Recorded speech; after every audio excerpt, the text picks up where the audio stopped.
Nous allons aujourd'hui nous intéresser aux francs-maçons et à la Réunion. Alors pas pour faire du voyeurisme, ni pour soulever un énième article sur la franc-maçonnerie, ses secrets, ses obscurités, etc. Non, c'est parce que une exposition très intéressante est installée depuis la mi-décembre à la saga du Rhum, qui n'est pas consacrée qu'au Rhum, contrairement à ce que son appellation laisse réentendre. Une intéressante exposition que l'on doit à Mario Serbiable, historien notamment de la franc-maçonnerie à La Réunion.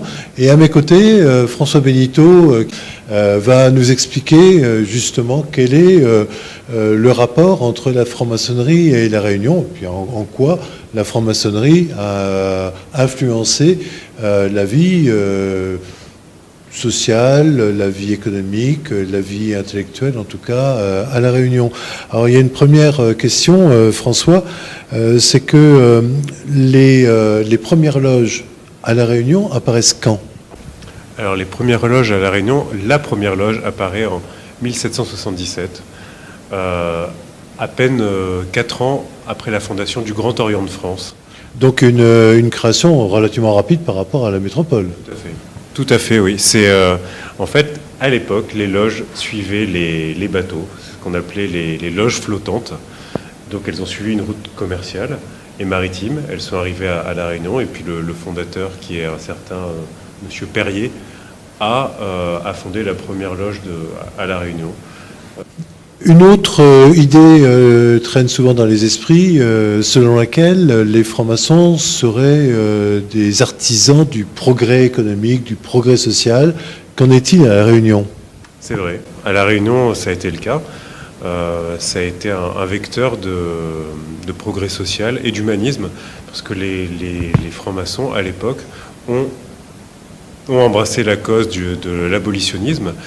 Ils ont été parmi les plus grands promoteurs de l'abolitionnisme à l'époque où la Réunion était encore sous le régime esclavagiste.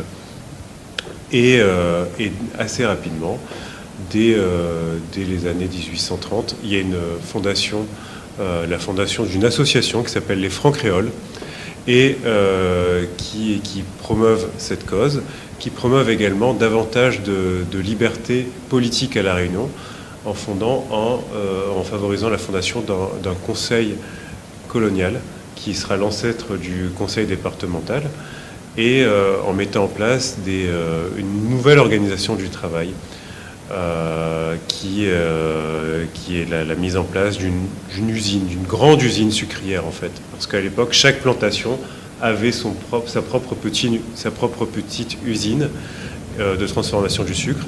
Et là, voilà, c'est un franc-maçon qui décide de faire ça, un monsieur de la Serve.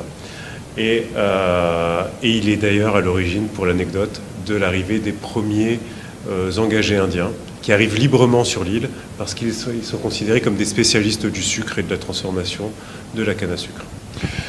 Pour autant, les francs-maçons qui ont la réputation d'avoir facilité la laïcisation de l'école laïque, n'ont pas tout à fait cette réputation à La Réunion. Ils seraient hésitants par rapport à la laïcité ? Tout à fait, ouais. Ça c'est assez amusant, voilà, parce qu'ils ont traditionnellement dans leurs idéaux, dans leurs fondements, les francs-maçons sont laïques. Républicain et laïque. Républicain et laïque, exactement. Et en 1905, au moment du vote de la loi de séparation de l'Église et de l'État, un député franc-maçon réunionnais vote contre cette loi, à la grande surprise de tous, parce qu'il estime que la Réunion, à cette époque, est cernée par des protestants, par le protestantisme représenté par les Anglais, que ce soit à Madagascar ou surtout à Maurice, et qu'il faut éviter que cette religion arrive à La Réunion. Il considère que l'anglais, c'est l'ennemi, et donc il fait en sorte de voter contre cette loi qui va affaiblir le catholicisme. Voilà. Une fois de plus, François Benito a parlé comme un livre. Voilà. J'espère que ça vous aura intéressé et appris des choses sur les francs-maçons à La Réunion. Merci.